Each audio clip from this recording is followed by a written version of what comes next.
arratsaldeon, eskerrik asko, etorritako guztioi.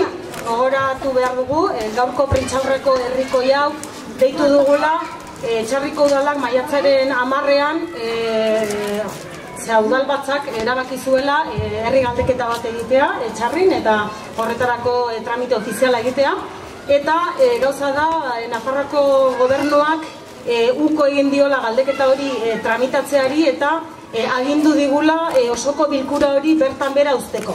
Beraz, gaurko prentsaurrekoaren helburua da horren salaketa egitea. Beraz, hemen mailan ditugu horren berri emateko Josi Bakaikoa Etxarriko alkatea, Maider Goñi Etxarriko hautetxia eta Mikel Mundiñano Etxarri 2012 taldeko kidea. Eta beraiek hitza hartuko dute. Nola nahi ere, gaur hemen mai hontan ordezkatzen duguna askoz gehiago da, izan ere, sustatzaileak edo deitzaileak Etxarri 2012 taldea gara eta Etxarriko udala, baina hor atzean daukagun herri guztia ordezkatzen ari gara. Izan ere, 360 herritarrek herri galdeketa hau egiteko eskaera egin zuten, eta deialdi hau babesten dute hainbat alderdik. Ezker Abertzaleak, Euskal Alkartasunak, EAK, Aralarrek, Bildu koalizioak eta Nafarroa Bai koalizioak. Hainbat sindikatuk, LAB sindikatua, ELA sindikatua, ENE sindikatua, herriko hainbat talde eta eragilek, besteak beste Karrikestu elkartea, Euskal Herrian Euskaraz, AHT gelditu taldea, Sasoia taldea, Etxarrika Gazte Asamblada, musikariak, Zanpantzarra, Larrañeta elkartea, Xuxo taldea, Etxarriko gaitero eta txistulariak, Udaberri elkartea, Artzabal elkartea, futbol taldea, Etxarriko dantza taldea, Herrira taldea, Bilgune feminista, Pilota eskola eta Etxeazpi elkartea. Eta bereziki nabarmendu nahi dugu, hemen atzean ditugula transizio osoan egon diren alkate guztien ordezkaritza zabal bat. Izan ere, Etxarriko udaleko transizioko alkate guztiek babesa eman diote gaurko deialdiari. Javier Mauleón, Moisés Goldarazena, Miguel Ángel Goñi, Fernando Salinas, Manuel Campos, Manuel Ijurra, Juan Cruz Aldasoro, Fernando Flores, Juan Bautista Mariño Larena eta Maider Goñik. Eta hemen atzean, hemen gertu ordezkaritza zabal hori daukagu. Beraz, prentsaurrekoari hasiera emanen diogu eta hitza pasatuko diot Josiri.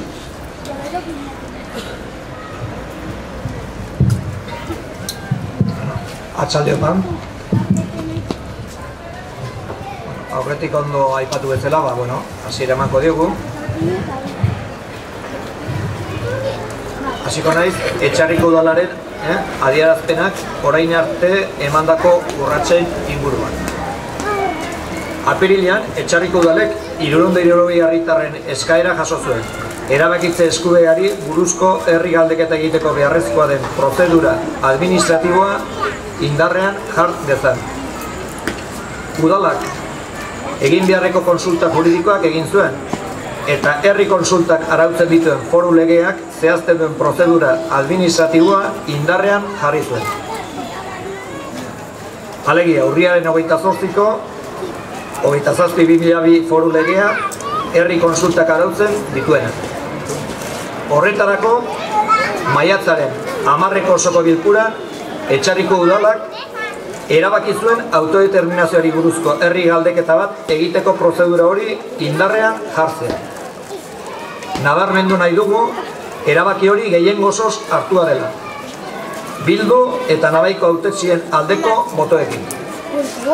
Maiatzaren 25ean eta prozedura legala betetzeko eskaera hori Nafarroako lehendakaritzan erregistratu egin zuten Bilduko eta Nabaiko udal ordezkariek, Etxarri 2012 gehi bat ekimeneko kideekin batera. Eta hara non, ustekabean, maiatzaren 23ean, Nafarroako gobernuak berak foru agindu bat atera zuen Etxarriko udalari aginduz maiatzaren 10ko osoko bilkura bertan bera utz dezala. Foru hau, 125/2013ko foru agindua da. Nazioko gobernuari eskaera hori igo gabe, eta beraz, berari dagokion prozedura legala bete gabe. Hori eta udalak salatu nahi dugu, Ikusirik Nafarroako gobernuak Etxarriko udalari debekatu egin diola herri galdeketa hori egitea, hemen gauden herritarrek eragile eta udal ordezkarion izenean zera salatu nahi dugu. Nafarroako gobernuak muzin egin diola bere legea betetzeari. Izan ere, 27/2002 foru legeak 9. artikuluan dio herri kontsulta bat egiteko honako prozedura hau jarraitu behar dela. Bat, lehenengoa, behin osoko bilkuran onartuta, udalak nazioko gobernuari kontsulta egiteko baimena eskatuko dio. 2009ko foru legeak 86. artikuluan zehazten duen moduan. Bigarrena, horretarako lehenik udalak Nafarroko gobernuari dokumentazioa bidaliko dio. Nafarroko gobernuak nazioko gobernuari baimen eskaera egin diezaion. Eta hirugarrenez, behin nazioko gobernuak erabaki hartuta, berriz ere Nafarroko gobernuari erabakiaren berri eman beharko dio. Eta orduan, Nafarroko gobernuak udalari horren berri emanen dio. Hau da, Nafarroko gobernuaren eginkizun eta eskumen bakarra da udalaren eskaera nazioko gobernuari bideratzea. Eta gero, nazioko gobernuaren erabakia udalari jakinaraztea. Legearen arabera, Nafarroko gobernuak ez du inolako eskumenik herri galdeketa ez baimentzeko, ez ukatzeko. Nazioko gobernuaren eta udalaren arteko tramite lana besterik ez luke egin beharko. Beraz, salatu nahi dugu Barzina eta bere gobernua ez direla nor prozedura administratibo guztien gainetik eta modu unilateralean Etxarriko herri kontsulta debekatzeko. Espainiako gobernuaren bitarteko hutsa baita. Barzinak eskaeraren tramitea mugatu beharko litzateke baloratu gabe eta galdeketa hori gustatzen zaion edo ez. Salatu nahi dugu, Nafarroko gobernuak Etxarriko udalari agindu izana osoko bilkura bertan bera utz dezala. Eskumen hori Etxarriko udalaren besterik ez baitago. Eta salatu nahi dugu baita ere Nafarroko lehendakariak eta bere alderdiak berriz ere boterea euren alderdikeria eta inposaketa ideologikoa gauzatzeko erabili dutela. Herritarroi askatasuna eta eskubide demokratikoaz urratuz. Beraz, Etxarriko udalaren adierazpena hurrengoa da. Nafarroko lehendakariari eskatzen diogu dagokion prozedura administratiboa bete dezala eta herri galdeketa eskaeraren tramitea bidera dezala. 27/2002 foru legeak agintzen duen moduan. Jakaineratzi nahi dugu Etxarriko udalak ez duela agindu hori beteko. Maiatzaren 10ko osoko bilkuran behera ustea agintzen duena. Nabarmendu nahi dugu Etxarriko udalak osoko bilkura horretan gehiengo osoz eta demokratikoki hartutako erabakia berresten duela. Hitza pasatzen duen Maiderri. Azalduko den pizkatori osoko bilkura, behin bildutan abaitaldeak, bi testu adierazpen, eta hori bi taldeen artean adostu dira pizkat idei, egun hortako idei nagusiek azaltzea, eta gu erabakile hori berreste.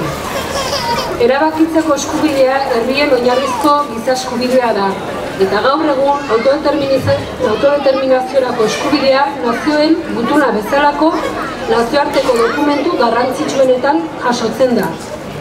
Bestalde, herrialde batek bere etorkizunari buruzko nazio mailako eztabaidea baketsua egitea desberdintasunei aurre egiteko modu arrazional eta zibilizatua da.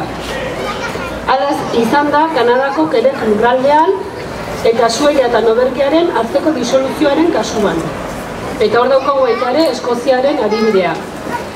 Zaila da berezko nazio bat definitzeko irizpideak ezartzea, baina agiaz garrantzitsuena da herritar askok horrela sentitzen dutela, eta modu demokratiko batean adierazteko eskubidea dutela. Eta nazioarteko legeek esan gabe ere guk etxarriarrok, euskaldunok, badakigu eskubide hori berezkoa dugula. Funtsezkoa da herriendako eta herritarrendako. Euskaldunok nazio bat gara, eta nazio moduan jokatu nahi dugu gure etorkizunarekin. Guk gaur herrien determinazio librerako eskubidea aldarrikatzen dugu, eta aldarrikatu nahi dugu gehiengo sozial, politiko eta instituzionalak hori eskatzen duela. Baina eskubide hori zoritxarrez ukatua izan dugu mendez mende euskaldunok. Izan ere, gogoratu behar dugu 2012 urtean 5 urte bete zirela Gaztelak Nafarroa konkistatu zuenetik. Albako dukearen kopek Nafarroako erreinuaren inbasioari ekin zioten, eta uztailaren 21 batean Etxarritik pasatu ziren. Sarraskia egitea zioa zela. Gaztelako kopek Nafarroa bortxaz konkistatu zuten, eta sekula ez eigu Nafarroa galdetu ea zer izan nahi dugun. Herrien eskubidea da bere etorkizuna modu demokratikoan erabakitzea, eta horrela izan dadin behin eta berriz saiatu beharko gara.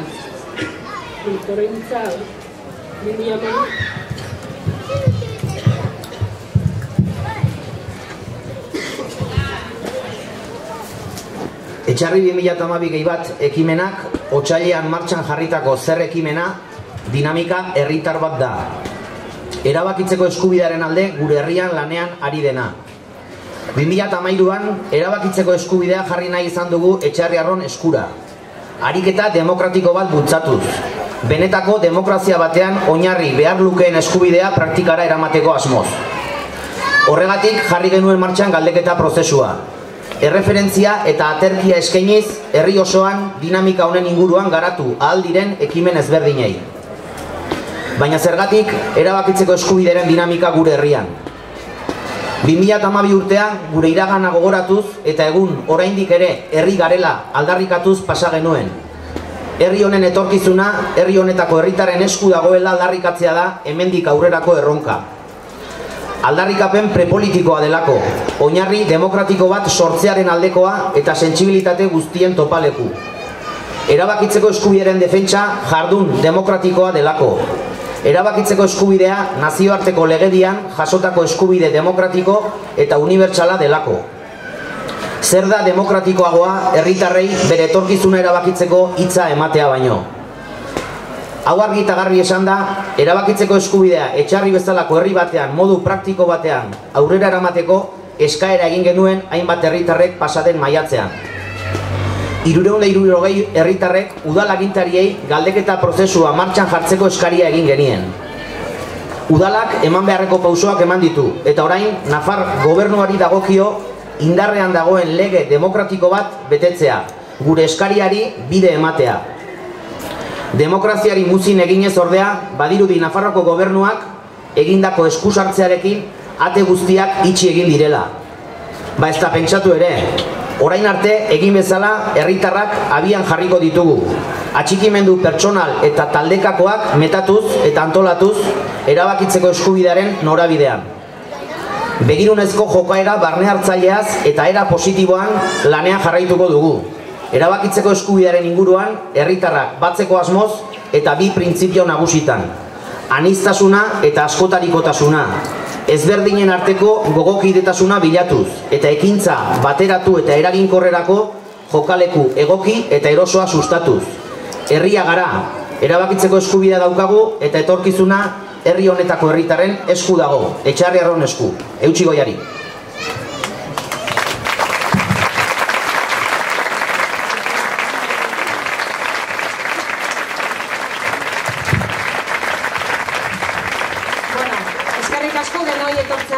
Eta gogoratu kazetarioi badakagula hemen prentsa dosierra emateko, beraz amaitetzat eman dugu prentsa horrekoa eta hurbildu materiala jasotzera.